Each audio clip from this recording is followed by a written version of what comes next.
Calvinismo ou arminianismo? Livre-arbítrio ou predestinação? Nesse podcast a gente vai discutir os textos base bíblicos usados para defender cada uma dessas duas posições e apresentar uma via intermediária que pode ajudar você que não está convencido com os argumentos de nenhum dos lados. Participe com a gente!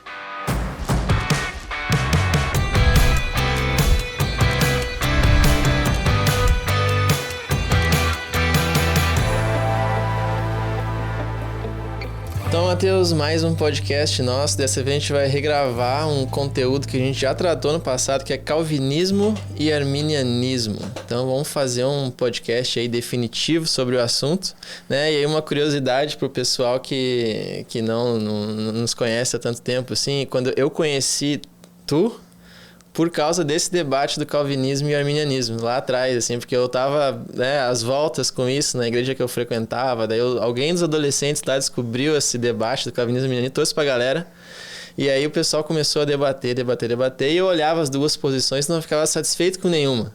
Aí eu comecei a conversar com várias pessoas sobre isso, e um cara me falou de um pastor que não era nem calvinista, nem arminiano. Aí me convidou para ir num retiro da Igreja Betânia e eu te conheci e o resto é história. É história. Mas isso aí já tem aqui uns 10 anos. 10 anos atrás. Então, uma curiosidade interessante aí. Mas isso surgiu de um debate, né? E esse debate, no contexto onde eu estava bem acirrado. Por que tu acha que esse debate, calvinismo e arminianismo, talvez seja uma das grandes controvérsias teológicas da história mais moderna da teologia, assim? Por que tu acha que ele é tão... que ganhou tanta dimensão, assim? Por que tu acha que o pessoal discute tanto sobre isso, debate tanto sobre isso? Eu acho que entra naquele fenômeno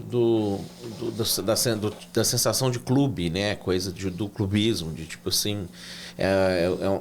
essa é uma das doutrinas, as poucas talvez doutrinas da fé cristã, que as pessoas elas meio que se sentem especiais se elas sabem o que é o certo, a verdade a respeito desse assunto, e meio que excluem as pessoas ou taxam de você é burro, você distorce a Bíblia, você não entende, ou tipo...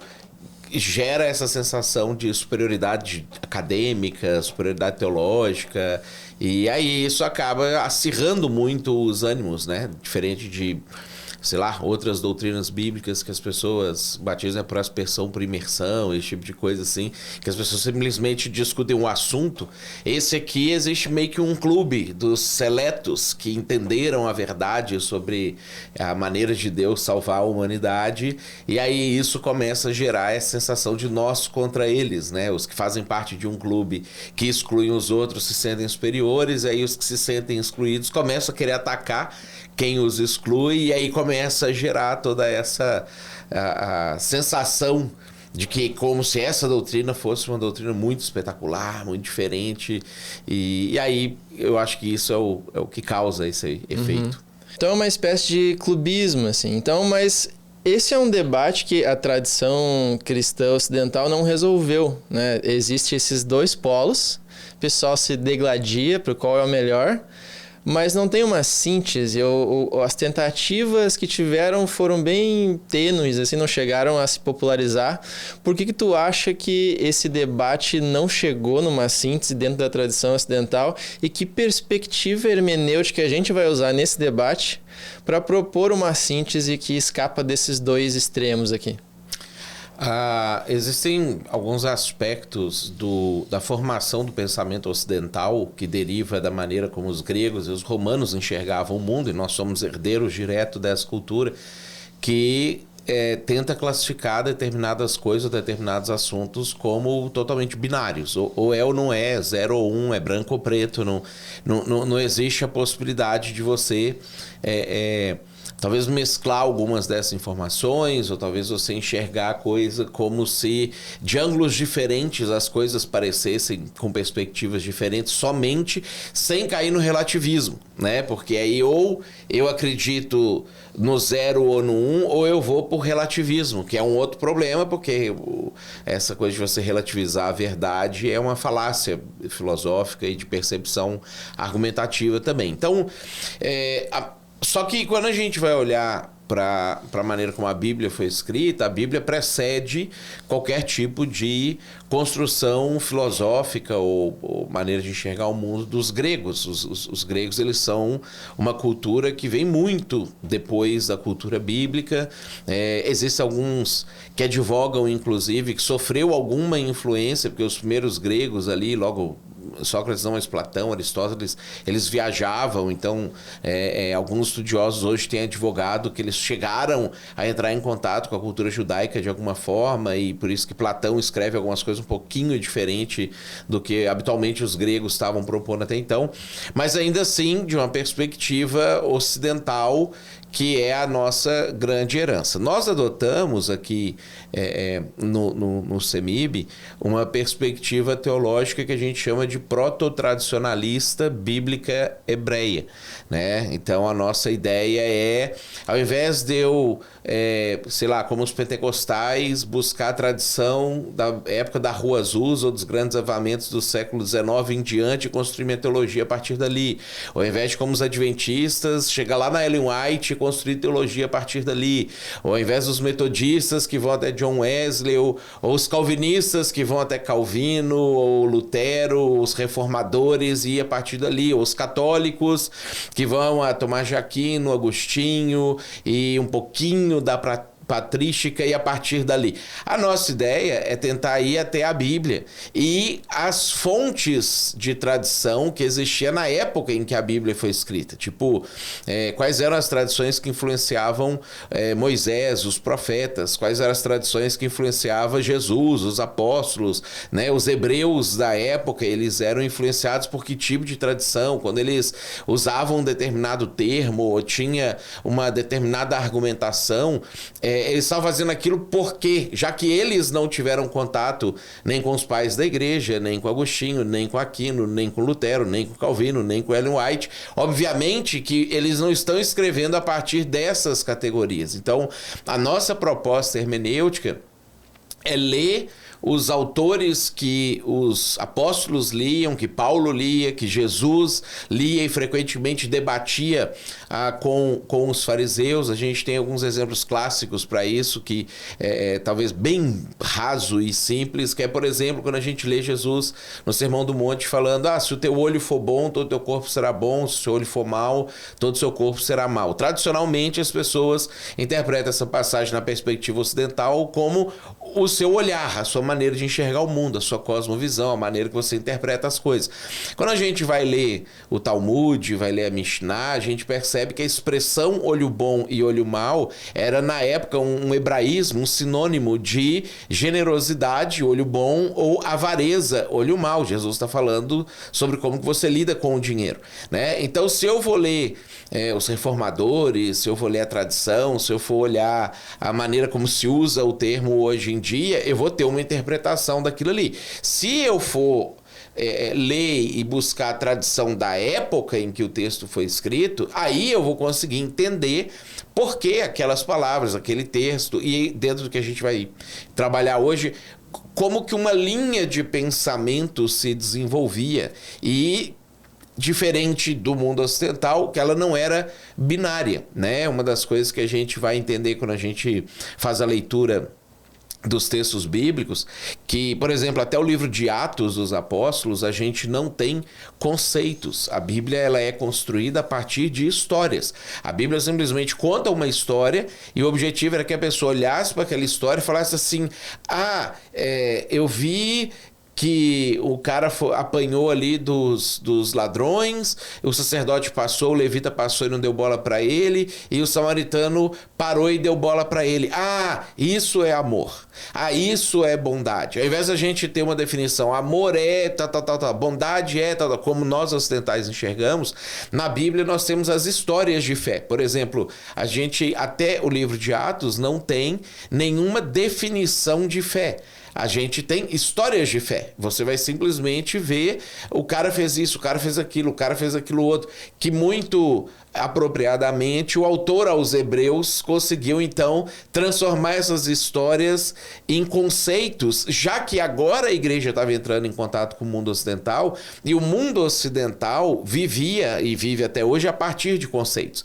Então a gente precisa aprender a ler a Bíblia do jeito que ela foi escrita, e quando a gente vai olhar, por exemplo, a palavra predestinação, ela não existe no Antigo Testamento, né? Você não tem o termo graça resistível e irresistível, você não vai ter graça preveniente, você não vai ter perseverança dos santos, você não tem essas expressões aparecendo praticamente em nenhum lugar da Bíblia, né? Um termo ou outro vai aparecer depois do livro de Atos, mas antes nenhum desses termos vai aparecer. Mas você tem as histórias que a pessoa que lia as histórias, ele conseguia entender assim, ok, é assim que Deus faz as coisas. Então, eles não discutiam, Deus salva a partir de remover o livre-arbítrio da pessoa e trazer uma graça irresistível para que a pessoa seja alcançada, ou Deus salva a pessoa dando a capacidade dela utilizar o livre-arbítrio dela e a partir daí, então, ela vai tomar a decisão dela. A gente vê histórias de salvação. Deus veio, falou isso, o cara respondeu assim e foi salvo. O cara respondeu assim, não foi salvo. O cara respondeu assim e aí a gente vai tendo as derivações de como Deus age, o que Deus faz, e essa é a maneira dos judeus, dos hebreus enxergarem o mundo. Depois, Paulo tenta traduzir isso e faz isso com muita eficácia para o mundo ocidental, criando alguns conceitos, algumas ideias, só que Paulo pensava como judeu. Então, às vezes ele está usando uma palavra que na cabeça dele, como um judeu, um fariseu que aprendeu com Gamaliel, reconhecer toda a tradição judaica, as Mishnás e etc. Ele pensa de um jeito quando ele usa aquela palavra, mas aí os gregos, os romanos, influenciados pela filosofia e etc. e tal, eles usam aquela mesma palavra pensando de outra forma. E é isso que vai acabar muitas vezes influenciando a nossa perspectiva teológica contemporânea. Excelente. Então a gente vai tentar fazer uma leitura imersa com o olhar do autor da Bíblia, e não das tradições que foram surgindo depois no mundo ocidental, que filtraram como é que os caras liam a Bíblia. Então, a partir dessa perspectiva, vamos analisar o que é o calvinismo e o arminianismo. Então, eu queria que primeiro tu introduzisse um pouco esse debate. Então, o que é soteriologia, né? Que é o guarda-chuva desses conceitos, e o que é arminianismo, o que é calvinismo, e em termos gerais, qual a diferença entre os dois? Depois a gente vai entrar ponto a ponto, mas só para a gente se situar um pouco. Tá, em termos gerais, são duas linhas de pensamento a respeito de, como você usou o termo, soteriologia, sobre a maneira que a salvação se desenvolve, né? Então, soteriologia, soterio soteria é salvação em grego, né? Então, soteriologia é o estudo da salvação, é um departamento, um pedacinho da teologia sistemática que se debruça sobre os textos bíblicos que tratam do assunto de como a salvação acontece, como que ela se desenvolve, qual o papel de Deus nisso, qual o papel humano nisso, quais os efeitos práticos disso na vida da pessoa aqui na Terra, qual o efeito prático disso na pessoa na eternidade. Então, e aí nós temos duas, vamos usar esse termo assim, escolas ou duas grandes tradições do mundo ocidental, que é o calvinismo e o arminianismo, que surgem com proposições fundamentalmente diferentes de como isso acontece, de qual é o papel de Deus, qual é o papel do homem, se o ser humano participa mais ativamente ou ele é simplesmente alguém que recebe a participação integral de Deus nisso, se existe, né, o termo que eles usam, monergismo, um sinergismo, né, o sinergismo onde Deus e o homem são parceiros no desenvolvimento da salvação, o monergismo, que é o mono, só Deus é o autor da salvação e o desenvolvedor da salvação e o consumador da salvação, e o homem não participa de absolutamente nada nisso. Então essa é a ideia em termos gerais. O calvinismo vai propor que Deus faz tudo e ele soberanamente escolhe quem vai ser salvo, quem não vai ser salvo, e para quem vai ser salvo ele vai tratar de um jeito, para quem não vai ser salvo ele vai tratar de uma outra forma, e essas pessoas serão salvas e não tem como elas perderem a salvação. O arminianismo, ele vai falar o oposto, que Deus ele dá condições ao homem de poder escolher, e aí o ser humano pode escolher se ele quer ou não, e mesmo pessoas que escolhem que querem durante um período da vida podem mudar a sua posição em algum momento e escolher que não quer mais. Entendi. Então, essas doutrinas, elas foram sendo sistematizadas em 5 pontos, né? Os 5 pontos do calvinismo e os 5 pontos do arminianismo. Então, a ideia agora é a gente ir ponto a ponto, pontuando onde cada um tem razão e se um está certo ou outro está errado, se parcialmente os dois têm razão e como é que a gente vai organizar isso daí. Então, o primeiro ponto do calvinismo é a depravação total. Eles pegam textos como não há um justo, nenhum sequer, de Romanos 3:10. Não há quem entenda, não há quem busque a Deus, e afirmam uma capacidade total do ser humano de ter uma iniciativa de buscar a salvação. E aí eu queria te perguntar qual é a tua leitura, a partir dessa hermenêutica que a gente falou, que a gente vai usar no começo do vídeo, qual que é a tua leitura sobre a posição calvinista e sobre a resposta arminiana, se pudesse elaborar um pouquinho como é que os arminianos respondem à depravação total do calvinista. Então, na perspectiva calvinista, depravação total é o que incapacita completamente o ser humano, em qualquer condição, de tomar uma decisão em relação à fé. Então, dentro do calvinismo, a gente ainda tem algumas divisões ali dentro, e uma das principais é o infralapsarianismo e o supralapsarianismo. Então, no supralapsarianismo, desde Adão e Eva, desde o jardim, Deus predeterminou que Adão pecasse, para que então Deus pudesse mostrar a plenitude do amor dele, a graça dele, porque se Adão não pecasse, Deus não poderia mostrar todo o amor dele com o plano de salvação. Então, nunca o ser humano teve ou tem ou terá livre-arbítrio. Tudo que acontece na vida dele é completamente predeterminado por Deus. No infralapsarianismo, que é o mais aceito das posições calvinistas, na época do Jardim do Éden, Adão e Eva tinham livre-arbítrio, Deus deu livre-arbítrio, e como o pecado ainda não tinha acontecido, eles tinham a capacidade de escolher entre o bem e o mal, se eles queriam obedecer a Deus ou desobedecer a Deus.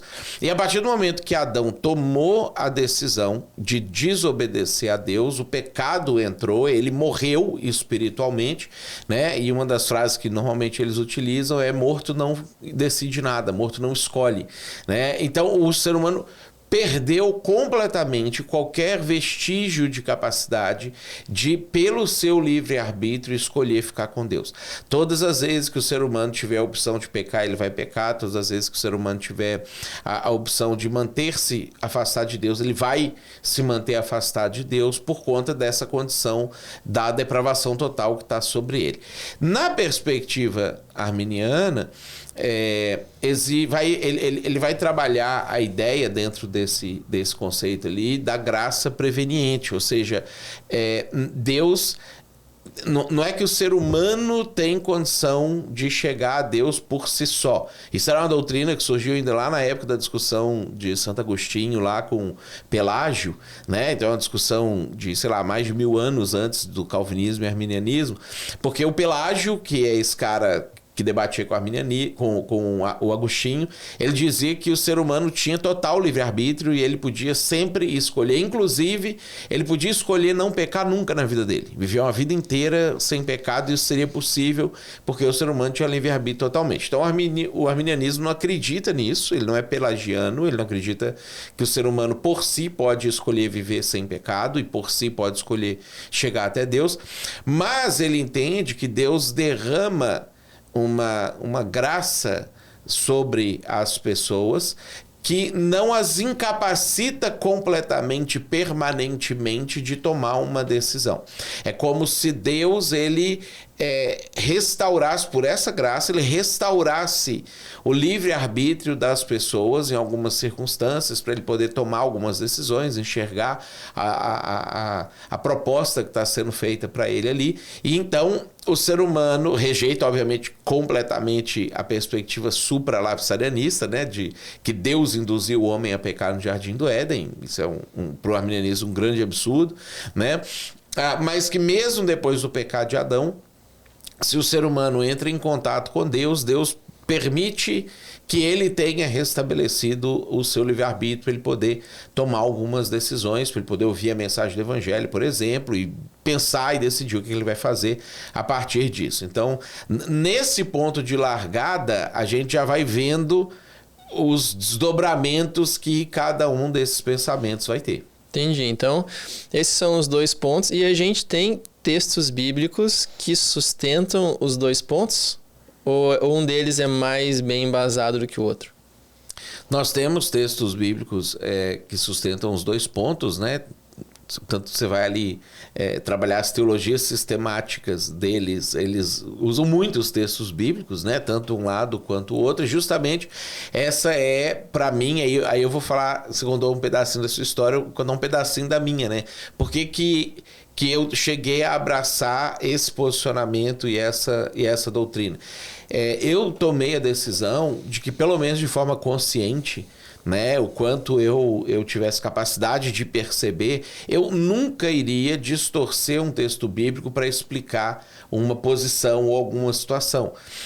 Que é o que eu vejo acontecendo muito quando a pessoa adota radicalmente um posicionamento ou outro posicionamento. Porque ambos têm textos bíblicos que fazem afirmações e que mostram ambas circunstâncias acontecendo. Você mesmo citou, né, o não há justo, não há nenhum sequer, não há quem busque a Deus, não há quem faça o bem. Paulo em Romanos capítulo 3, citando um salmo, né, ele vai utilizar todos se extraviaram, a uma se fizeram inúteis, a sua boca é só para urdir engano, e aí ele vai descrevendo essa condição de total depravação, que chega lá no capítulo 7, ele chega a exclamar sobre si mesmo, né? Quem me livrará do corpo dessa morte? Porque eu não consigo fazer o bem que eu prefiro, mas o mal que detesto, esse sim eu faço, etc. Então, aqui a gente tem vários textos que vão falar a respeito dessa questão da depravação total. Você vai ver que o ser humano realmente, e isso é uma verdade, ele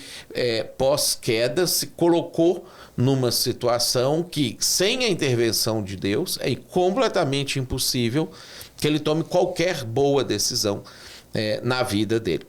Mas a gente vai ter vários textos bíblicos, inclusive no próprio livro de Romanos, que vão falar sobre a responsabilidade humana e, em alguns casos, essa responsabilidade existindo, mesmo em condições em que a pessoa ela ainda não teve acesso à revelação de Deus ou a todo o conhecimento a respeito de Deus. Por exemplo, em Romanos, vai citar sobre aqueles gentios que não conheceram o evangelho, que não deu tempo de ir lá e pregar para eles, ou alguma coisa assim.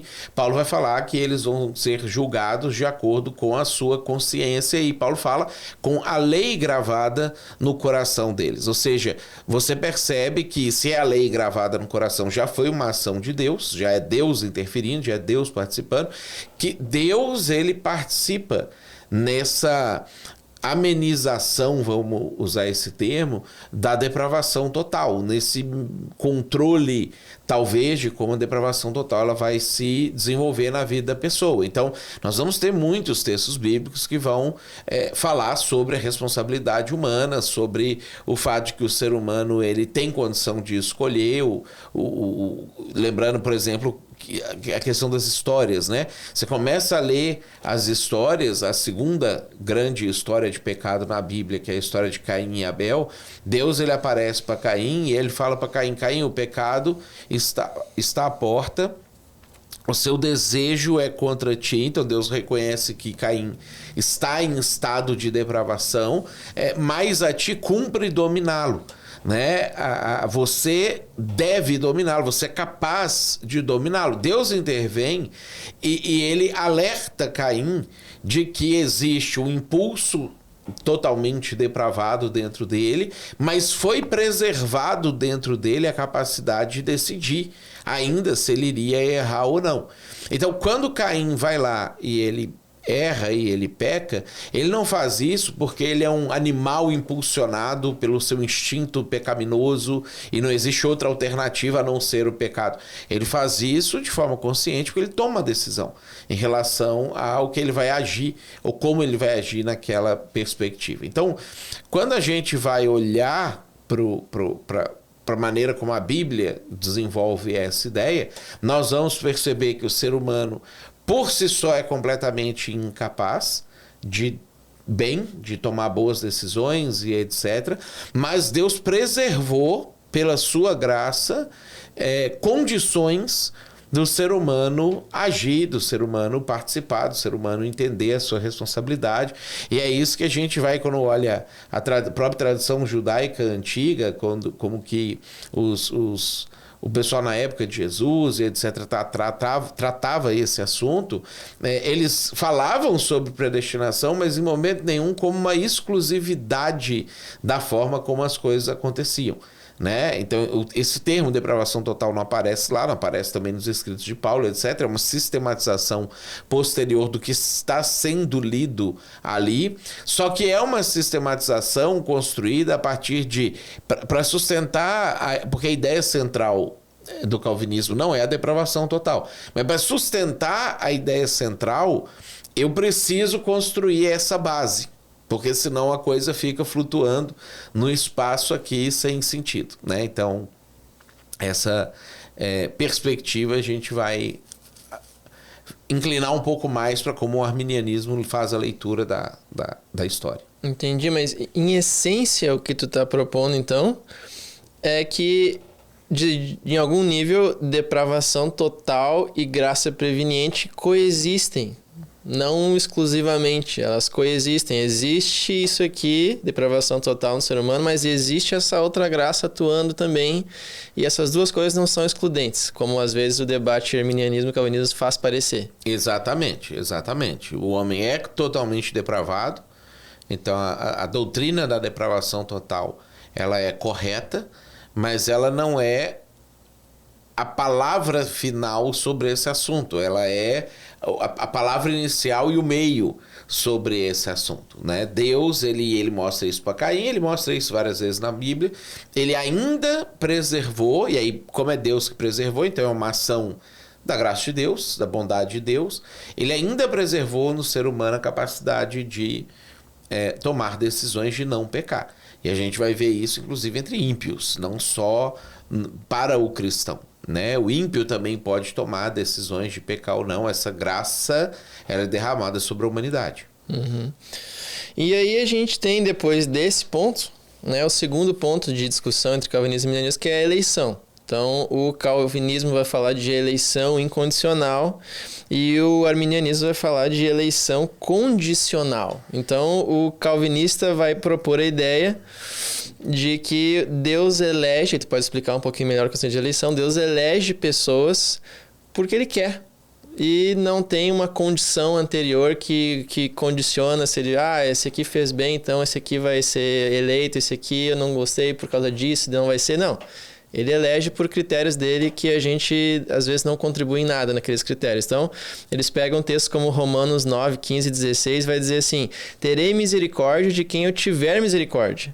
Assim, pois, não depende de quem quer ou de quem corre, mas de Deus usar a sua misericórdia. Então, eles vão tentar defender a eleição incondicional. E aí, o arminiano vai usar textos como: pois aqueles que de antemão conheceu, também os predestinou. Então, para o arminiano, existe uma eleição condicional ao que Deus de antemão conheceu, ouviu. Pedro também vai falar um texto parecido com isso. Então, como é que a gente se posiciona sobre isso? A eleição é condicional a alguma coisa que Deus viu tu fazer e daí porque tu fez aquilo tu é eleito? Ou a eleição é incondicional e antes mesmo de tu fazer qualquer coisa, Deus já te elegeu ou para o inferno ou para o céu? Como é que funciona? Então a gente, vamos voltar para as histórias lá do Antigo Testamento para a gente poder fazer a leitura desses textos, né? Nós temos histórias como você citou o texto aí que Paulo usa, a história do povo de Israel saindo do Egito, a maneira como Deus trata com o povo de Israel e trata com o faraó, né? E aí ele fala que ele vai ter misericórdia de quem ele quiser, se compadecer de quem ele quiser, mas ele também vai endurecer a quem ele quiser. Então Deus está falando sobre Faraó, sobre a maneira dele não deixar o Faraó usar o livre-arbítrio dele para libertar o povo de Israel, que seria a decorrência lógica da ação de Faraó já, sei lá, na primeira praga, talvez, né? Então, com 4 pragas, com certeza. E o texto da história bíblica vai contando que o Faraó queria libertar, mas Deus ia lá e endurecia o coração de Faraó, né? E aí começa a ter uma série de interpretações a respeito disso. Não, ele endurecia porque já era endurecido, ele só... O Faraó endureceu antes, né? Ele só... Deus usou já o que o Faraó era para poder fazer, não sei o quê. Não é o que o texto diz, né? O texto diz que o Faraó queria soltar e Deus foi lá e endureceu. Então, quando a gente olha o texto especificamente, a gente vê esse tipo de ação de Deus, né? Uma outra passagem de uma história que o Paulo usa também em Romanos, a história de Jacó e Esaú, né? Ele dá o exemplo para falar sobre eleição incondicional. Ele dá o exemplo de quando Deus ele fala com a Rebeca, ó, tem 2 nações dentro de você e eu já escolhi o mais novo, o mais velho vai servir o mais moço. E aí Paulo explica, né? Ainda não tinha nenhum deles praticado nem o bem nem o mal, para ver que Deus não faz isso a partir das obras. Ele já tinha escolhido o mais novo para poder desenvolver a sua salvação. Então, lá em Efésios, capítulo 1, Paulo vai usar um termo muito interessante sobre eleição. Ele fala que nós somos eleitos segundo o beneplácito da sua vontade. Então, não tem como a gente negar, porque tem vários textos falando sobre isso, que existe uma eleição incondicional. Existe uma situação em que Deus elege porque Ele quer, porque Ele decidiu, porque Ele quis fazer dessa maneira. Ele quis endurecer o coração de Faraó. Ah, mas é justo, não é justo? O próprio Paulo em Romanos vai discutir esse assunto, vai falar que o pessoal ia achar que não era justo, né? Vai falar, mas quem é você, né? Pode, porventura, o vaso perguntar para o oleiro por que você me fez assim, né? Então a gente obviamente jamais vai questionar a justiça de Deus em nenhuma circunstância. Qualquer coisa que Deus fizer é justo, porque Ele é o padrão de justiça, e é a partir dali que a gente faz nossa leitura de justiça, e não o nosso padrão de justiça ficar tentando aplicar ele a Deus de alguma maneira. Mas nós também vamos ter histórias no Antigo Testamento em que Deus afirma que Ele poderia, a partir das decisões das pessoas, mudar circunstâncias que Ele desejava que acontecesse ou que Ele elegeu para acontecer. Então, tem um momento que Ele chega para Moisés e fala assim, Moisés, afasta, eu vou destruir todo mundo e eu vou fazer de ti uma grande nação. Né? Lá nos profetas, Jeremias é um dos principais desses, mas os profetas menores isso vai aparecer também. Deus ele vai falar assim, se eu quiser, eu posso acabar com vocês, escolher outro povo e fazer o que eu quero a partir de outro povo. Se vocês tomarem tal e tal e tal e tal, tal direção, eu vou fazer isso. E Deus não é aquele pai, igual esses pai bobalhão, ser humano, que fica lá, fulaninho, não faz isso, que você vai ver. Quando chegar em casa não vai ter seu doce. Vou te bater. Você vai ficar de castigo. E aí o fulaninho apronta todas, porque o fulaninho sabe que chega na hora H, o pai amolece e faz. Deus não é desse jeito. Então Deus não faz promessas vãs. E a gente vê isso sendo executado, por exemplo, no caso de Saul. Né? Saul foi eleito por Deus, foi eleito segundo o beneplácito da vontade de Deus. Saul não tinha feito nenhuma boa obra, não tinha nenhum mérito pessoal para poder ser escolhido, tanto para ser rei quanto para ser salvo. Ele recebe inclusive o Espírito Santo, que atesta que ele era salvo. Ele era alguém que era um homem de Deus, era uma pessoa. Ele teve aquele episódio lá de Ritnabê, né? Daquela falar em línguas lá do Antigo Testamento. Então, tudo isso vai mostrando que existia uma vida genuína dele com Deus ali em algum momento da vida dele. E chega um ponto que Deus vira para o Samuel e fala assim, eu rejeitei ele. Né? Eu vou passar para outro, eu vou eleger outro, eu vou escolher outro. Que entra... também essa perspectiva do texto que você trouxe de aos que de antemão conheceu, a esses predestinou, e você citou Pedro, né? Que vai falar que nós somos eleitos, lá no capítulo 1, versículo 2 de 1 Pedro, eleitos segundo a presciência de Deus. Então, a presciência é um outro conceito que vai aparecer na Bíblia e que para nós hoje ele é mais simples até de compreender, porque a gente estuda a teoria da relatividade de Einstein, a maneira como o tempo flui, a questão de que o tempo é matéria também, né? Não é só um conceito, uma ideia para explicar as nossas sensações, as nossas percepções, mas de fato ele é matéria e conceito. Deus, ele não vive preso no tempo. Deus, ele vive, ele existe constantemente no passado, nós chamamos de presente, e no futuro, né? Então, ao mesmo tempo, Deus está vivendo lá na época de Adão e Eva, Deus está vivendo aqui, Deus está vivendo na volta de Jesus, Deus está vivendo na nova terra, né? Deus está vivendo no momento em que ele cria o mundo, Deus está vivendo no momento que ele destrói o mundo ao mesmo tempo. Então, quando Pedro vai falar sobre a presciência, ele vai explicar que a eleição de Deus, o fato de Deus escolher salvar uma pessoa e outra, e etc. e tal, deriva do fato de que Deus conhece as decisões que a pessoa vai tomar de antemão, porque Deus já viu essas decisões. E aí é onde entra algumas dessas questões que o nosso cérebro ocidental às vezes dá uma bugada, porque aí entra aquela questão assim, mas Deus sabe que o cara não vai ser salvo, como assim Deus vai tratar o cara como salvo agora? Se ele já sabe o destino do cara, ou vice-versa, o cara não está salvo, mas ele sabe que vai ser salvo, ele já vai tratar o cara como filho, como é que ele vai fazer? E a Bíblia mostra que Deus nos trata do jeito que a gente vive no tempo, ele trata a gente de acordo com o que está acontecendo no nosso presente, embora para ele não existe isso. Ele está tratando a gente como inimigo aqui, como filho aqui, porque a gente aceitou Jesus aqui. Ao mesmo tempo, ele está nos dando esses dois tratamentos dentro da perspectiva dele. Então, o que nós vamos observar a partir dessa questão das eleições, né? Se ela é condicional à presciência de Deus ou ela é incondicional pelo beneplácito da sua vontade. Nós temos circunstâncias na Bíblia em que Deus elege e pronto, e cala-se diante dele toda a terra, e não importa o que acontecer, como as coisas conduzirem, Deus efetivamente tira livre-arbítrio de pessoas na Bíblia. Então a gente vê que isso existe. Deus age desse jeito aqui. O que não significa que ele também não age de uma outra forma com outro grupo de pessoas, que ele não permite que as pessoas tomem suas decisões, e a partir das decisões que as pessoas tomam, ele vai então agir, salvar, não salvar, etc. E a gente vê também isso acontecendo na Bíblia, né? Então, claramente, nós vemos as duas coisas operando com, às vezes, circunstâncias diferentes, pessoas diferentes, contextos diferentes, Deus agindo de forma diferente. Então, quando eu entendo isso, quando isso faz sentido, eu não preciso distorcer nenhum texto bíblico. Porque os textos bíblicos que dizem que Deus elege pelo beneplácito da sua vontade, tá certo, Deus faz isso. E os textos que dizem que é pela sua presciência, tá certo, ele também faz desse jeito aqui. Porque Deus, ele não ficou preso a uma ou outra condição nessa questão da salvação. Uhum. Então, pelo que eu entendi do que ele está me dizendo, a nossa abordagem a esses dois pontos é que as duas coisas também existem. Então, algumas pessoas são eleitas incondicionalmente pelo beneplácito da vontade, porque Deus tinha algum propósito, queria alguma coisa e decidiu, e outros é condicional.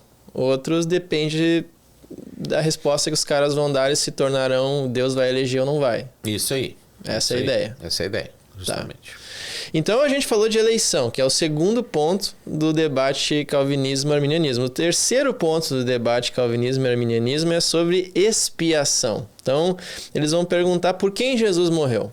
A expiação foi limitada, ou Jesus morreu só por algumas pessoas, que são esses eleitos, ou ele morreu por todo mundo, a expiação é universal. Então o calvinismo vai defender que a expiação é limitada e vai dizer que, já, por exemplo, João 10:11, eu sou o bom pastor dá a vida pelas ovelhas. Não é por todo mundo, é só pelos eleitos. Jesus morreu pelos eleitos que já estavam eleitos. Já o arminiano, ele vai dizer que a expiação é universal e vai usar textos como, por exemplo, 1 João 2:2, que diz que ele é a propiciação pelos nossos pecados e não somente pelos nossos, mas também pelos do mundo inteiro. Então, esse é o ponto de discussão aqui. Então, a expiação, Matheus, ela é limitada ou ela é universal? Quem é que está com a razão nesse ponto? Nesse ponto aqui é o calvinismo, né? A expiação ela é limitada. Então, e o calvinismo vai afirmar isso, é assim que vai interpretar, por exemplo, o texto de João que você leu. Jesus ele morreu pelos pecados do mundo inteiro, de forma suficiente. O pecado de Jesus poderia alcançar cada ser humano da face da terra. Ele não é encolhido para, puxa vida, eu só vou conseguir salvar 100 pessoas, ou sei lá, 1 milhão de pessoas com esse meu sacrifício aqui, ou 144 mil pessoas, como os testemunhos de Jeová vão propor, né? Então não é que a expiação ela é limitada, e o calvinismo já afirma isso, no sentido de que não era suficiente para salvar todo mundo. Como se fosse uma coisa assim, a vida de Jesus equivale a 1 milhão de seres humanos. Então escolha quais você quer salvar dentro desse 1 milhão que você tem direito agora, que você comprou de créditos de salvação. Então, ela é eficiente, eficaz para cada ser humano da face da terra, ela é suficiente para cada ser humano da face da terra, mas ela só é eficaz para os eleitos. Ela só vai entrar em ação, ela só vai se consumar para aquelas pessoas que foram eleitas, para aqueles que efetivamente, seja eleitos incondicionalmente, seja eleitos pela presciência. Então, Deus já sabe quem são todas as pessoas que vão usufruir da salvação, que vão usufruir do sacrifício de Jesus. Então, o sacrifício de Jesus morreu eficazmente por essas pessoas, porque se a gente vai caminhar para o outro sentido, a gente vai cair numa heresia que deriva do arminianismo, dessa perspectiva de expiação ilimitada, que é chamada de universalismo, que é a ideia de que todo mundo vai ser salvo no final das contas, de que independente se a pessoa creu ou não, aceitou Jesus ou não sei o que e tudo, no final Deus vai salvar todo mundo, né? A gente tem alguns proponentes disso no nosso mundo hoje, né? Um dos mais famosos da internet é o Ed Renekiewicz, que abraçou essa proposição. No mundo americano a gente tem um livro escrito pelo agora ex-pastor, na época ele era pastor que ele escreveu isso, o Rob Bell, que fala sobre o amor vence, né? Love Wins é o nome do livro, que ele vai fazer toda essa exposição do universalismo, e isso é uma doutrina completamente antibíblica, que vai derivando de uma perspectiva arminiana. Não tem como o calvinista jamais chegar nessa conclusão. Então, quando a gente fala sobre expiação, o calvinismo está certo. Jesus morreu eficazmente pelos eleitos. Só os eleitos usufruem do benefício do sacrifício de Jesus, da expiação dos pecados que Jesus ele vai oferecer. Entendi. Então, nesse aspecto aí não tem síntese. É o calvinismo que está certo. Calvinismo que está certo, exatamente. Perfeito. Então, expiação limitada. E aí o próximo ponto é sobre a graça ser irresistível ou resistível. Ou seja, quando o eleito vai ser salvo e Deus vai tocar no coração da pessoa para ela enxergar a verdade sobre o evangelho. Ele faz isso de maneira que a pessoa não tem como resistir, ele muda o coração da pessoa. Ele regenera o coração da pessoa e aí ela é salva, né? No calvinismo vai interpretar dessa forma, que a graça é irresistível. Ou Deus ele vai lá e dá uma graça suficiente ali para o cara conseguir entender, mas ele ainda assim pode tomar a decisão. Então Deus abre uma janela de oportunidade, mas não torna isso, não determina a decisão. Então essa seria a graça resistível do arminianismo. E aí tem textos que cada posição vai usar, né? O calvinismo, para justificar a graça irresistível, usa, por exemplo, textos como João 6,37. Todo aquele que o Pai me dá, esse virá a mim, e o que vem a mim de modo nenhum lançarei fora. E aí o arminiano, para justificar a graça resistível, ele vai usar textos como Atos 7,51, que fala: homens de dura cerviz, vós sempre resistis ao Espírito Santo. Passando a ideia de que o Espírito Santo agiu, mas você tinha uma margem para resistir se tu quisesse. Então a graça seria resistível. Como é que a gente se posiciona em relação a essas duas proposições do calvinismo e do arminianismo? Então, essa também a gente vai analisar a partir do que foi o segundo ponto. O quarto ponto, ele vai decorrer, né, da mesma base de interpretação do segundo ponto. Então é isso ali, você usou textos bíblicos que mostra uma condição a pessoa não tendo como resistir e em outra condição a pessoa resistindo. Então as duas coisas acontecem, né? Porque eu vou ter que distorcer algum texto se eu adoto uma posição de maneira exclusiva. Então existem pessoas em alguns contextos, e aí é o beneplácito da vontade dele, a gente não sabe exatamente como ele faz ou por que ele faz isso, que é irresistivelmente atraído pela graça de Deus. Chega um momento que Deus intervém na vida da pessoa a tal ponto que a pessoa não tem como dizer não, ela não vai recusar aquilo ali. Um exemplo que a gente tem, o chamado de Paulo para o ministério. Jesus aparece para ele na estrada de Damasco, fala que ele estava resistindo, né? Dura coisa para você ficar recalcitrando contra os aguilhões, porque Paulo, em todo aquele processo de perseguição dos cristãos, ele está sendo exposto constantemente ao evangelho e vendo na vida daqueles cristãos que ele está mandando matar, mandando prender, etc., uma genuinidade de fé, né? Uma fé genuína ali na vida deles. Isso vai impactando ele, mas ele vai recalcitrando contra os aguilhões, ele vai tentando dar soco em ponta de faca, né? Murro em ponta de faca seria a maneira da gente traduzir isso para hoje. E Jesus aparece para ele e fala assim: você é para mim um instrumento escolhido para fazer isso, ou seja, deu. Você não vai mais avançar para esse caminho. Então, tentei te salvar de uma forma, eu não vou te salvar de outra, né? Tô brincando aí, viu, galera? Então, Jesus aparece para ele e fala assim: ó, não tem escolha. Você vai fazer desse jeito aqui, né? E a gente tem outras histórias, outras situações na Bíblia, como por exemplo lá em Deuteronômio capítulo 30, que Deus fala, eu ponho o versículo 15 e o 19 principalmente, né?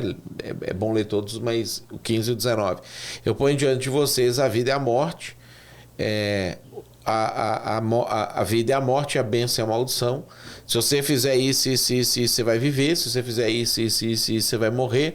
E ele repete: os céus e a terra eu tomo hoje por testemunha que pus diante de ti a vida e a morte, a bênção e a maldição. Escolha, pois, a vida para que vivas, tu e a tua descendência. Então, Deus ele vai lá e dá a opção para a pessoa. Então, a gente vai vendo que essa graça ela é oferecida para a pessoa e depois, pela presciência, Deus vira para Moisés, na sequência desse texto, quando você vai para o final do 30, 31, etc., ele vira para Moisés e fala assim: eu sei que esse povo vai pecar contra mim, que eles vão fazer isso, que eles vão escolher a morte, né? Para o povo ele fala: escolham a vida para que vocês vivam, tal. Ah, Moisés, eu sei que eles vão escolher a morte, porque eu já estou lá na frente vendo isso também acontecendo, né? E aí o próprio Deus vem e declara isso ali para trás. Então, é como se a gente pegasse o texto que você citou lá de João capítulo 6, né, e usasse ele fracionado em duas partes, né? Existem aqueles que o Pai me entregou, que o Pai me deu, que vieram irresistivelmente, o Pai decidiu que essas pessoas vão vir e toma, esses são seus. E aquele que vier a mim, de modo nenhum lançarei fora. Existem pessoas que vão até Jesus, não irresistivelmente conduzidos pelo Pai, mas convidados pelo Pai a participar e que aceitam o convite, né? E Jesus não vai lançar fora só porque eles não faziam parte desse grupo de pessoas especiais da missão que foram irresistivelmente atraídos e não tinha como o cara tomar a decisão dele, né? Então, existe o Paulo, que está resistindo, Jesus aparece, ele fala, cara, tem que ir.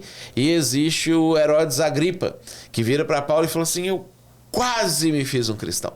Você quase me persuade a me fazer um cristão. Ou seja, fez total sentido intelectual, o Espírito Santo agiu, porque ele entendeu a mensagem, ele entendeu a pregação, ele Foi até persuadido. Foi persuadido e resistiu. Pôs na balança algumas coisas, talvez o reinado dele, o impacto social, sei lá o que ele colocou na balança ali, né? E tomou a decisão de não ir. E aí Paulo fala assim, então por pouco que você não vai pro céu, né? Então a gente vê histórias na Bíblia de coisas assim acontecendo, de pessoas assim vivendo, tomando suas decisões e outras que não, que irresistivelmente elas são atraídas. Então, de fato, ambas as graças, elas existem, né? Entendi. Então, um adendo a essa discussão que tu tá propondo também, quando tu falou que Deus propõe bênção e maldição, e logo depois já fala que eu já sei que eles vão escolher maldição. O calvinista vai interpretar isso que Deus já sabe porque ele determinou que aquilo ia acontecer. E aí volta um pouquinho naquela discussão sobre Deus e o tempo, se Deus tem presciência, ele tem presciência do que vai acontecer, porque ele já determinou tudo que vai acontecer, que essa é a visão calvinista, ou ele tem presciência porque o ser humano tem de fato livre agência, mesmo que às vezes Deus intervenha na história. Como é que a gente interpreta o nível de determinismo da história? Quanto Deus faz as coisas acontecerem, enquanto a gente também interfere e faz as coisas acontecerem por nossa iniciativa? A Bíblia ela diz exatamente aquilo que ela quer dizer, né? Então essa perspectiva hermenêutica nossa, ela não fica enxergando enigma onde não há, né? Não fica tentando criar símbolos onde não existe, analogias aonde não existe. Então, a Bíblia foi escrita, boa parte dela, por pessoas simples, e toda ela para pessoas simples. Deus não escreveu, Jesus fala sobre isso em Mateus capítulo 11, quando ele fala, graças te dou a Deus, porque você ocultou isso dos sábios e inteligentes e revelou isso aos pequeninos. Inclusive, esse versículo, ele me influenciou muito nessa questão da adoção dessa hermenêutica e desse proto-tradicionalismo bíblico hebreu, para fazer a interpretação assim, porque, obviamente, a minha mente, a minha cabeça, como a sua é assim, e como a grande maioria das pessoas que se propõem a estudar a Bíblia e ir para o mundo acadêmico, estudar teologia e etc., é a mente de sábios instruídos, né? Então, esse é um versículo que eu sempre li com muito temor, porque quando fala que Deus resolveu ocultar isso dos sábios instruídos, está mostrando claramente que existe uma maneira de pensar, uma maneira de interpretar, uma maneira de entender as coisas, um caminho de raciocínio que Deus rejeitou ele.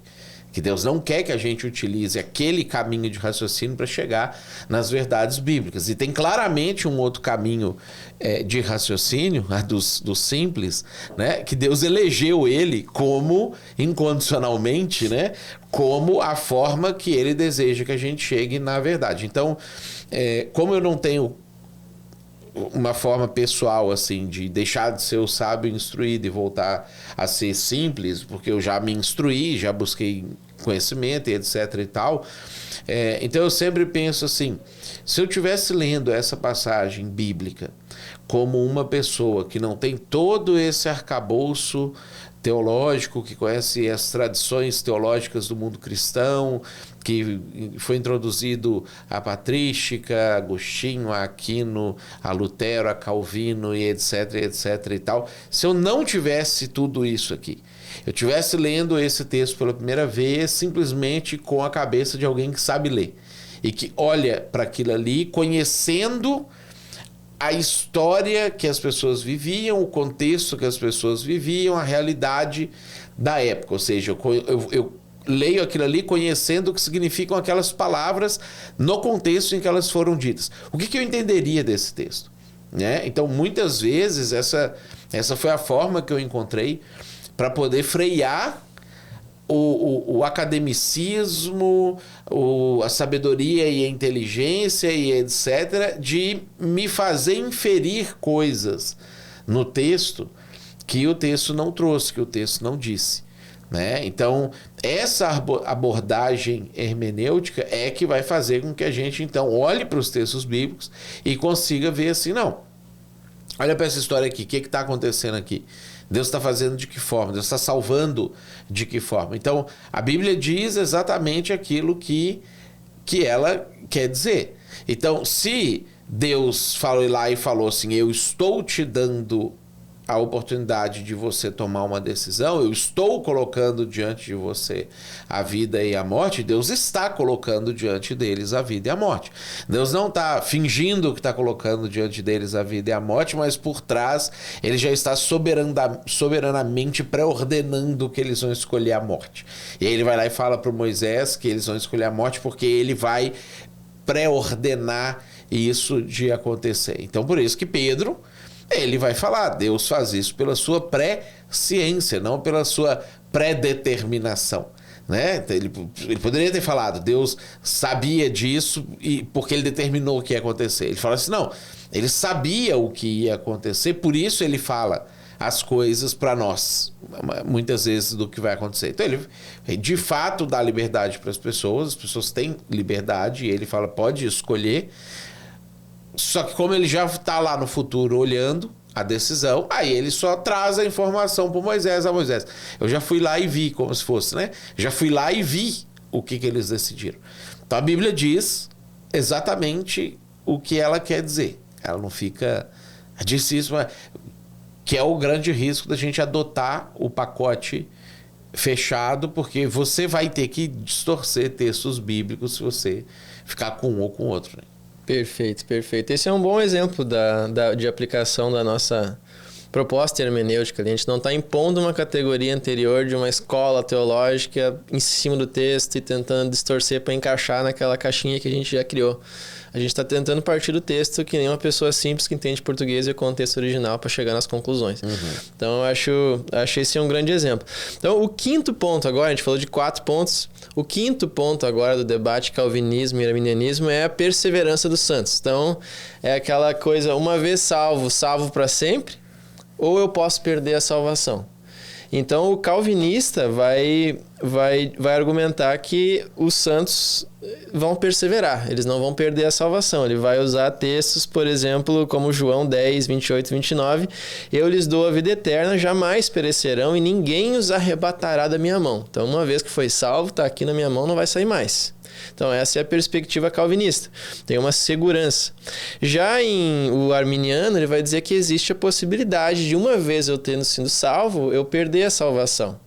O calvinista vai dizer que isso não pode acontecer, que o cara nunca foi salvo. Se ele abandonou a igreja e parecia salvo, é porque ele nunca foi. Mas o arminiano vai dizer que ele podia ter sido realmente salvo e abandonar e perder a salvação. Então, eles vão usar textos como Hebreus 6, 4 a 6, que vai dizer, é impossível que aqueles que uma vez foram iluminados, ou seja, ele experimentou do Espírito Santo, ele foi salvo, e caíram, ou seja, ele tinha aquilo e perdeu a salvação, sejam outra vez renovados para arrependimento. Então, aqui tem 2 posições contrárias. Como é que a gente equilibra esses textos bíblicos e essas perspectivas? Os textos bíblicos que são utilizados para falar da perseverança dos santos, né, da não perda de salvação, eles são muito rasos para esse fim específico, né? Você vê que normalmente o texto ele não estava sendo dito, a informação não estava sendo trazida para querer falar que a pessoa não vai perder a salvação dela. Então, quando Jesus fala assim, ninguém arrebata aquelas ovelhas da minha mão, Jesus ele não está falando que a pessoa não pode jogar a salvação dela fora. Jesus está dando uma garantia de tipo assim, cara, se você depositar a sua confiança em mim, se você estiver comigo, se você caminhar comigo, se você for salvo, você vai ser salvo para sempre.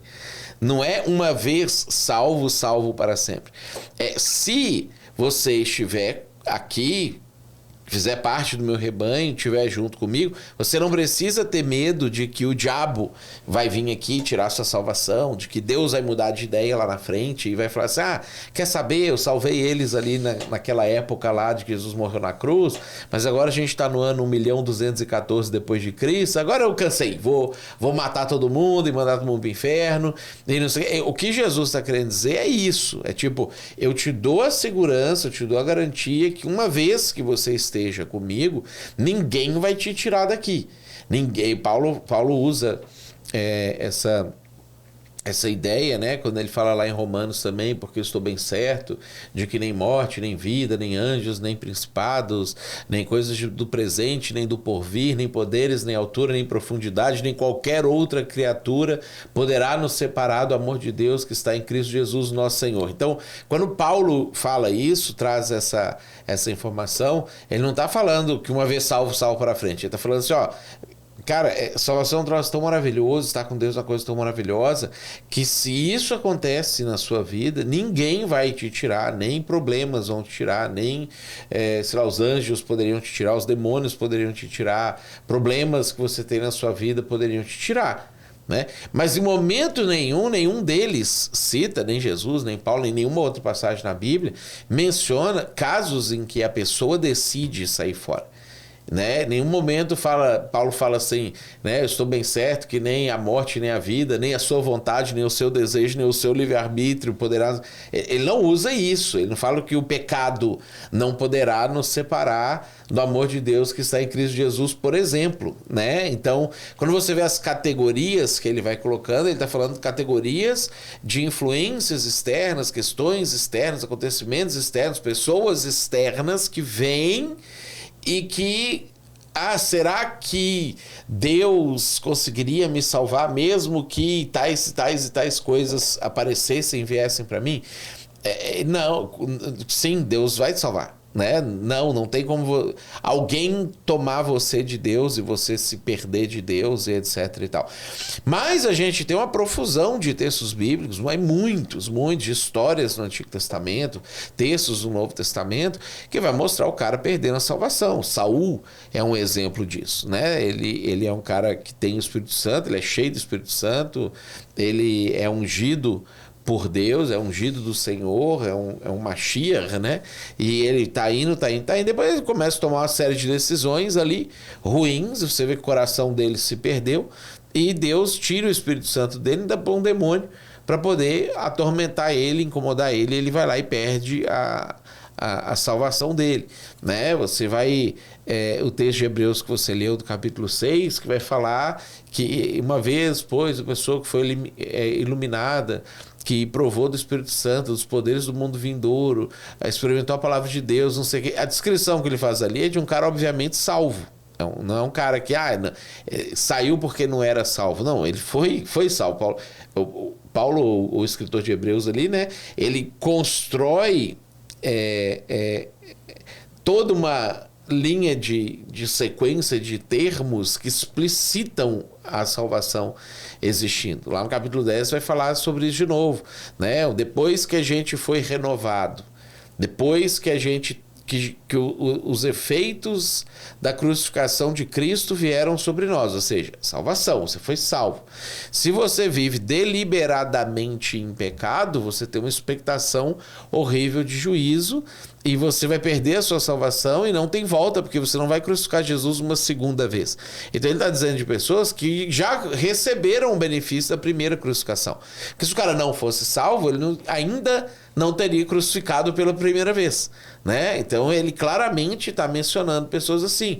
Lá no capítulo 12, no versículo 14 a 17, quando ele vai também citar essa questão da salvação, ele fala: seguir a paz com todos, a santificação, sem a qual ninguém verá o Senhor. No versículo 15 ele fala: tentando diligentemente, porque ninguém seja faltoso, separando-se da graça de Deus. Ele está falando do cara que foi salvo, estava debaixo da graça, tinha sido alcançado pela graça, estava tudo certo, mas aí ele tomou uma decisão que ele se separa. E aí ele menciona Esaú, que tinha primogenitura, era primogênito, estava primogenitamente resolvido e vendeu a sua primogenitura por um prato de lentilhas, né? Então ele vai fazer essa comparação. Aí ele cita a questão da raiz de amargura, que é outra coisa que na teologia ocidental tem um significado, na teologia bíblica hebraica tem outro significado completamente diferente, né? Então os textos que a gente vai observar na Bíblia, tanto as histórias quanto os textos doutrinários, claramente pessoas perdem a salvação. O próprio Paulo, que é um cara que, na minha perspectiva, foi salvo incondicionalmente e não perderia a salvação, porque Deus escolheu ele, forçou ele, tirou o livre-arbítrio dele, não sei o quê. Ele expressa lá em Coríntios a preocupação, quando ele fala assim: eu corro e esmurro o meu próprio corpo para não correr o risco de, depois de ter qualificado a muitos, salvado a muitos, não venha eu mesmo ser desqualificado. Então, ele não tinha essa certeza de que, tipo assim, se eu der vazão a tudo que o meu corpo tem vontade de fazer, eu vou ser salvo mesmo assim? Porque uma vez salvo, salvo para sempre, eu estou incondicionalmente eleito, etc. e tal. A resposta que ele chega à conclusão é não. Se eu não fizer isso aqui, eu salvo um monte de gente e eu mesmo não vou para lá. Né? Então, na Bíblia, quando o próprio Paulo vai falar, o Demas, né? Ele cita Demas junto com Marcos, Lucas e Aristarco, e vai falando que o Demas está comigo, o Demas é top, o Demas é sensacional, não sei o que. De repente fala: Demas, tendo amado o presente século, me abandonou. Né? Então nós estamos falando de um cara que era salvo. Ele dava todos os sinais ali visíveis para Paulo, que tinha muito mais até capacidade do que nós para discernir esse tipo de coisa, de que estava salvo. Mas abandonou, amou o mamon aí, né? Quis a grana, quis as belezas e benefícios desse mundo aqui, e se perdeu. Então, perde salvação. Né? Isso aí é muito claro, a Bíblia é muito enfática de que salvação não é uma coisa que a gente vai escorar de tipo assim, não, se eu fui, eu não perco. Mas daí uma pergunta polêmica aí. Paulo estava certo em pensar que ele poderia perder a salvação? Ou tu acha que perseverança dos santos perde salvação, mas existe perseverança dos santos também, ou nem tem perseverança dos santos? Eu acho que em alguns casos tem, né? Mas a gente vai ver que é uma coisa que nem Paulo se fiava nisso. Né? Paulo não reconhecia que, tipo assim, e mesmo que ele escreve sobre esse assunto de predestinação, eleição, tal, quando ele vai falar dele, ele não vai para esse caminho. Ele vai para outro caminho, tipo assim, vai que eu tenho meu livre-arbítrio aqui preservado e eu tomo uma decisão errada, eu saio fora. Né? Então hoje a gente olha para a vida de Paulo, vê tudo o que aconteceu, etc, consegue derivar isso certinho. Mas você imagina Paulo, que vivia o dia a dia, né? Que ficava às vezes um ano dele lá, sei lá, pregando em Corinto, e não acontecia nada espetacular para alguém escrever na Bíblia aquilo ali. Ele só acordava, tomava o café dele, ia viver a vida dele, fazia os negócios dele, não sei o quê, pregava, um cara convertia, batizava, ficava lá fazendo discipulado quem já tinha convertido, dormia, no dia seguinte ele fazia isso de novo, e tipo assim, ficou um ano fazendo isso. Tinha dia que ele estava mal-humorado, tinha dia que ele brigava com as pessoas, a gente vê na Bíblia que ele era brigão, né? Tinha dia que ele tomava decisões pecaminosas e que ele parava, olhava para ele e falava assim: cara, desventurado homem que sou, quem me livrará do corpo dessa morte? Eu preciso então esmurrar a mim mesmo, porque eu posso sair fora. Então, a sensação que ele tinha, embora hoje, olhando para a vida dele, não sei o que, é mais fácil avaliar, parece que não, que ele nunca ia sair, mas a sensação que ele tinha é que pode ser que eu saia, eu tenho que cuidar. Né? Eu não vou me escorar nessa possibilidade de eu estar salvo para sempre. Então pode ser que tenha essa perseverança, mas tu não vai saber. Deus sabe se ele está ali te perseverando. É melhor tu trabalhar com a opção de vou cuidar o máximo possível aqui, não vou ficar jogado nas cordas. Então a gente avaliou os 5 pontos, calvinismo e arminianismo. Então, depravação total, graça preveniente, primeiro ponto, coexistem. Né? Segundo ponto do calvinismo e arminianismo, a questão da eleição incondicional e condicional coexistem. A expiação, limitado ou limitada, a gente definiu que a expiação é limitada. Então nessa o calvinismo estava certo. né? A gente tem a questão da graça resistível e irresistível. Tem as duas. Às vezes Deus age com diferentes níveis de resistibilidade. Então, alguns é mais, outros é menos. E a perseverança dos santos tá mais pro lado arminiano da coisa. Embora a gente não negue a possibilidade ali da perseverança dos santos, é muito mais claro na Bíblia a possibilidade de tu perder a salvação. Não tem nenhum texto bíblico, nenhum, explícito, falando, não, uma vez salvo, salvo para sempre, fique tranquilo. Então... E os versículos usados para isso, como eu falei, normalmente... Não eram aplicados para isso. Não é para isso que o texto está sendo escrito. Não, então eu achei que foi uma avaliação muito bacana desse debate todo. Né? A gente deixou claro que perspectiva a gente está usando. Então, uma última pergunta, assim, de advogado do diabo, pra gente lidar com isso, é que é a primeira coisa que eu pensei também. Agora deve ter alguém que tá assistindo a gente ali e falou assim, ai, tá vendo tão bem, agora é falar que eles são advogados do diabo. Gatilho pra alguém essa frase. Desculpa aí, gente. Você é só um advogado de uma posição oposta. Aqui não é o diabo, é só um provocador. Tá usando a expressão no sentido literal da palavra, né? O adversário, Satã, isso, o adversário, o diabo, o né? acusador, um polemista. Se opondo a mim e me acusando aqui, eu posso estar falando alguma coisa errada. Isso. Essa é a perspectiva aí. Então, quando eu comecei a considerar essa possibilidade, né, que nem eu falei, tava buscando uma posição, o calvinismo não fazia sentido, o arminianismo também não, e as outras que eu já vi tentarem fazer, tem posições amiraldismo, baxterianismo, tem tudo que é microposições que surgiram na história, nenhuma encaixava. E de volta e meia alguém escuta alguma coisa que a gente explica, é isso aí, é isso ali. É aquele negócio lá, daí tu vai vendo, será que um cara no século V, mas alguma coisinha tava diferente, né? Aí... eu comecei, depois que a gente começou a conversar, comecei a avaliar dessa forma que você estava propondo. E a primeira objeção que me surgiu na cabeça é tipo assim, tá, legal, a gente está pegando duas perspectivas teológicas, dois grupos de textos. Então, existe um grupo de textos que os calvinistas usam para justificar as suas posições, outro grupo de textos que os arminianos usam para justificar as posições deles. Às vezes, esses grupos de textos parecem estar dizendo coisas contraditórias. Mas existe algum texto onde essa síntese que a gente está propondo fica explícita em um único texto. Porque a gente está pegando um texto que diz A e um texto que diz B, e a gente aqui está fazendo a síntese. Mas existe algum texto onde no texto em si está ali coexistindo uma eleição irresistível e uma resistível? Existe isso na Bíblia, ou essa síntese é uma teologia construída por nós aqui? E a gente pode fazer isso, né? Qual a legitimidade tem?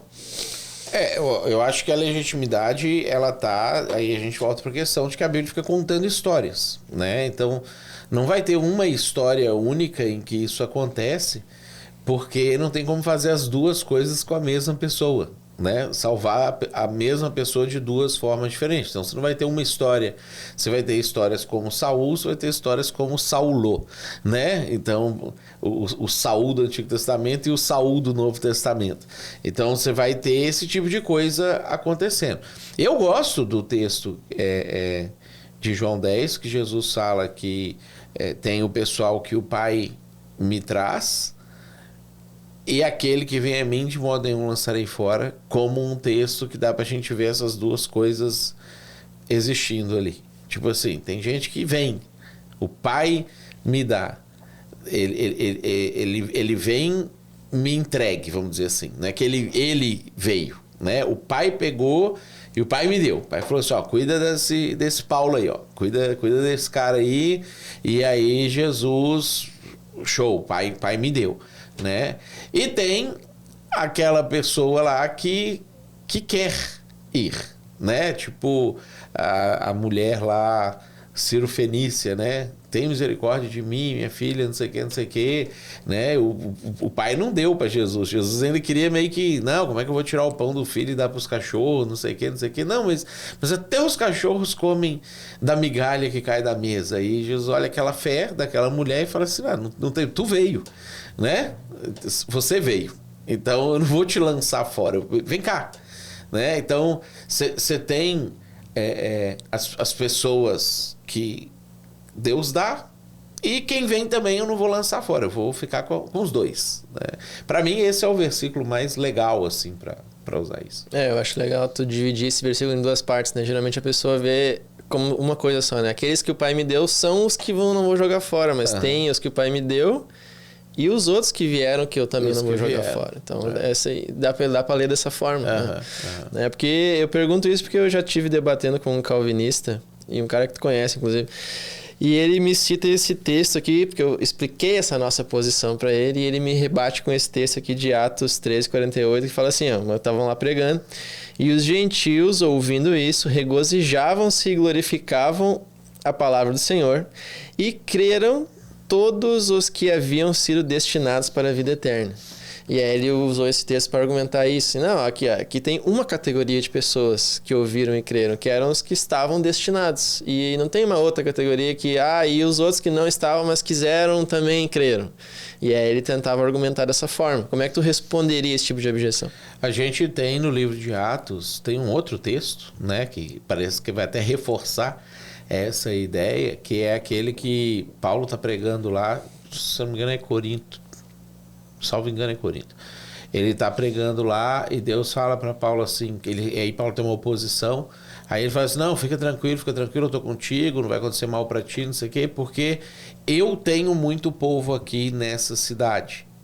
Ou seja, Deus ele já está falando para Paulo assim, cara, é só pregar, porque já tem um pessoal que eu elegi incondicionalmente aqui, né? E tem gente aqui. O que nós vamos perceber na história de salvação, na história da missão, né, de Deus, é que essas pessoas que Deus elege, elas sempre existem.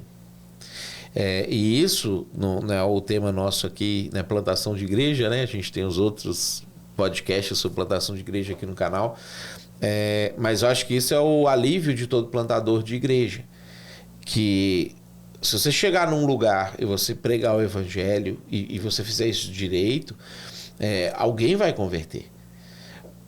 Porque Deus ele te mandou para lá porque ele tem gente lá.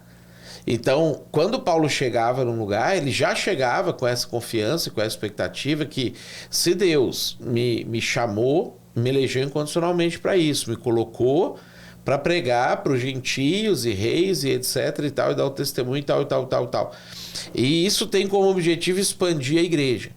E o evangelho do reino vai ser pregado em todo mundo por testemunho a todas as nações. Jesus disse isso em Mateus 24:14. E então virá o fim, e o fim vai vir. E Deus tem o controle de tudo nas mãos dele. Então, se isso vai acontecer, toda vez que Paulo chegava em algum lugar, ele já chegava com a confiança de que aqui tem alguém que vai acontecer isso. E ele então chegava e ele pregava, e essas pessoas convertiam. E por isso que Paulo abre igrejas tão rápido e organiza elas tão rápido e pode ir para outros lugares tão rápido. Porque esses caras não vão abandonar. Eles não vão sair. Deus não vai permitir que eles saiam, porque Deus não vai correr o risco de que a história da igreja esteja entregue na boa vontade nossa de fazer as coisas ou não. Então, tem pessoas, e o livro de Atos mostra isso para nós com muita clareza, que elas, não é só o Paulo, muitas pessoas já foram eleitas por Deus em vários lugares, em vários povos, em várias cidades e etc., você vai aceitar quando o evangelho chegar, você não tem escolha, e você vai trabalhar nisso, vai ser isso, vai ser aquilo, vai trabalhar na igreja assim, trabalhar assado, para que uma igreja seja constituída. Para quê? Para a gente tentar alcançar o máximo de pessoas que é possível, que é o que Paulo fala que é o objetivo dele, por exemplo, quando ele fala, eu me fiz disso com isso, me fiz daquilo com aquilo outro, não sei o que, me fiz de tudo para com todos, só ver se eu salvo alguns. Por quê? Aí ele fala para Timóteo, porque a vontade de Deus é que todos se salvem e cheguem ao pleno conhecimento da verdade. Então, para tentar salvar todos, Deus elege alguns. Ele já nomeia alguns e ele já organiza para que o encontro aconteça Em Atos a gente tem aquele momento também que Paulo está querendo ir pregar para a região do Oriente, que talvez levaria ele mais ali para aquela região depois da Babilônia e etc e tal, que ele estava meio que inclinado para ir para... Porque tinha muitos judeus naquela região e Paulo ficava andando atrás da sinagoga para poder evangelizar, né? E aí Deus não deixa, Deus impede, fala, não pode ir por aí. Eu queria ir para lá, o Espírito Santo me impediu aqui, o Espírito de Jesus me impediu ali. E aí então eu vou orar, né? E aí, enquanto ele foi dormir, teve um sonho lá, apareceu uma visão em Macedônia e falou, passa na Macedônia e nos ajuda. E aí ele então entendeu que ele tinha que ir para Macedônia e aí ele vai para Filipos, que era a capital da Macedônia, fundar a igreja dos Filipenses, lá na capital da Macedônia. E se você observar aquele texto, isso aqui era outra coisa, dá para ficar, sei lá, meia hora falando isso aqui, a gente não tem tempo.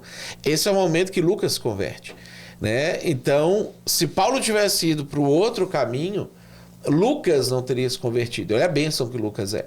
Lucas claramente é um desses eleitos. Então Deus sabia, cara, Lucas vai estar naquela cidade, porque o texto vai falando assim, eles fizeram isso, Paulo fez aquilo, não sei o quê, e aí ele foi para tal lugar, e a partir daqui fomos para tal lugar. Ele se inclui e muda de terceira pessoa para a primeira pessoa narrativa do livro de Atos, a partir desse momento. Então, no livro de Atos a gente tem várias dessas histórias de que eu tenho muitos escolhidos nesse local, que creram todos os que haviam sido destinados, que Deus fala, não é para ir para lá nem para cá, é para ir para Filipos, é para ir para um outro local. E Paulo ia e Paulo pregava e essas pessoas se convertiam, mas o objetivo de Deus não é converter quem eu tinha nessa cidade, fechei a porta. Agora vocês vão abrir uma igreja aí, vocês vão plantar uma igreja aí, desenvolve uma igreja, faz um trabalho, fica evangelizando, etc, etc. E tomara que todo mundo seja salvo. Eu quero que todos sejam salvos. Por isso, eu escolhi você, né? Ele constituiu uns para apóstolos, uns para profetas, uns para evangelistas, uns para pastores e mestres, para aperfeiçoar os santos, para que os santos cumpram o seu ministério, que é evangelizar o máximo de gente, para salvar todo mundo que dá para salvar. Né? Então, na verdade, esse texto ele não está excluindo a situação, ele narra bem esse tipo de perspectiva. Faz todo sentido, porque talvez se Deus deixasse só a mercê da iniciativa e graça preveniente, muito menos pessoas iam se salvar, isso é muito mais devagar, ele interfere para o negócio acelerar e para as pessoas irem fazer o que tem que fazer, porque talvez por iniciativa ele, cara, não vão fazer. Eu tenho uma analogia para isso, quando eu era mais adolescente, assim, eu jogava muito um joguinho que eu era técnico de futebol, né? Futebol Manager, quem gosta aí. E aí às vezes eu pegava o Barcelona, para ser o treinador do Barcelona. Só que daí eu olhava de vez em quando como é que tava o Brasileirão no jogo ali, e o Grêmio tava lá embaixo, sou gremista, e o Grêmio tava lá embaixo, na zona de rebaixamento. Aí eu instalava lá um programinha que tu conseguia, tipo um programinha pra tu manipular o jogo, assim, de forma que tu bota o jogador que tu quiser, em que time tu quiser. Aí eu pegava e aumentava o orçamento do Grêmio e botava uns 3 jogadores top lá no Grêmio, uns jogadores muito bons, assim, que o Grêmio não ia ter chance de contratar, e aí o time começava a ir bem. Mesmo que eu tava treinando o Barcelona, eu mexia assim e manipulava as coisas pros times que eu gostava ir bem. Então eu imagino que Deus faz isso com a igreja às vezes. Porque, cara, esse aqui eles não vão chegar lá. Então eu vou irresistivelmente fazer esse cara abrir caminho no meio do mato para chegar lá, para fazer a coisa acontecer. De repente o Messi tá jogando no Grêmio, né? Nunca ia aceitar pelo livre-arbítrio dele jogar no Grêmio, tá jogando no Grêmio. Eu fazia acontecer. Então, o Matheus Red veio de Belo Horizonte para estar aqui em São Leopoldo. É tipo isso. Então isso tem umas implicações práticas, né? Eu tava pensando em mais implicações práticas. Às vezes tu tem na igreja, assim, gente que com o mínimo de esforço, o cara já chega na tua igreja, já estuda por conta, já tá fazendo e tu só precisa deixar o cara sozinho lá, ele vai fazer as coisas. E tem gente que parece que tu tem que ficar a vida inteira empurrando a pessoa a lomba acima, e se tu tirar a mão, a pessoa já desvia. Sim. E então, eu olhando de fora, a partir desses debates, cara, parece que aquele cara lá é um exemplo, não tem como saber com certeza, mas parece que ele é um exemplo de um graça irresistível ali acontecendo. Um predestinado que Deus vai usar aquele cara para fazer o troço acontecer. E eu quase não preciso de manutenção. E esse outro cara aqui é um cara que, parece que não é o mesmo caso. Parece que é um cara que tem que ficar ali cuidando, porque a todo momento, se tu descuidar, o cara pode desviar. Então parece que tu vê esses casos dentro da igreja. Vê. Na prática a gente vê. E isso que às vezes dá um alívio pro coração do pastor, né? Porque às vezes você vai ver no negócio assim, tem vezes que as coisas travam de um jeito surreal. Tu fez tudo o que tu sabia, o que podia, o que tinha para dar certo, e trava. E você olha e fala assim, cara, acho que a igreja vai acabar. Né? Aí de repente, assim, do nada, uma pessoa aqui, a outra ali, não sei o quê, pega junto e faz, não sei o quê. E aí, de repente, essas pessoas fazendo isso destrava a coisa também de um jeito totalmente miraculoso. E que às vezes você olha para alguma daquelas pessoas e fala assim, essa pessoa não ia fazer isso pela vontade dela. Ela começou a sentir uma vontade irresistível de se entregar completamente e pegar aquele conjunto de dons e talentos dela e fazer o negócio acontecer. Às vezes contribuir financeiramente. Né? Você olha assim, cara, tem contribuições que não é normal. A pessoa não ia fazer isso em sã consciência, ela ia deixar de, sei lá, ter um carro 0 km e fazer uma viagem internacional e trocar para uma casa maior com piscina.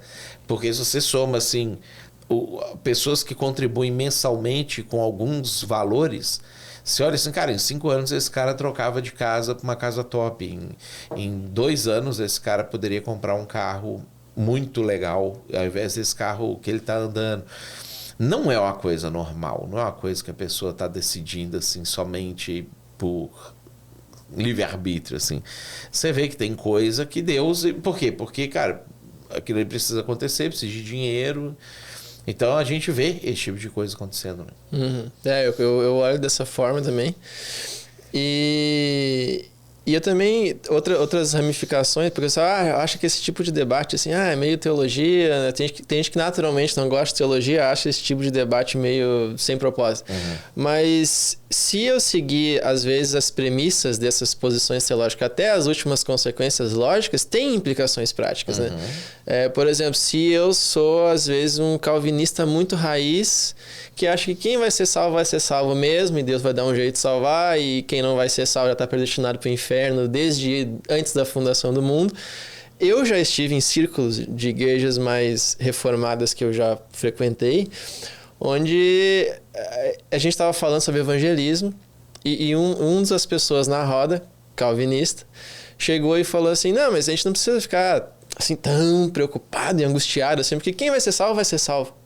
Então, assim, a angústia de querer evangelizar e fazer e tal, o cara acalmava isso nele com essa proposta teológica dentro da cabeça dele. Então, tem implicações práticas, né? Tem implicações práticas desse tipo de debate. A gente vê pela própria constituição da coisa, né? São poucas igrejas efetivamente calvinistas que são também efetivamente engajadas em evangelização e que crescem, avançam e alguma coisa nesse sentido, né? Elas normalmente ficam fechadas ali nas suas tradições e aí você pensa, mas a igreja não quer igreja. Não, quem é para vir, vai vir.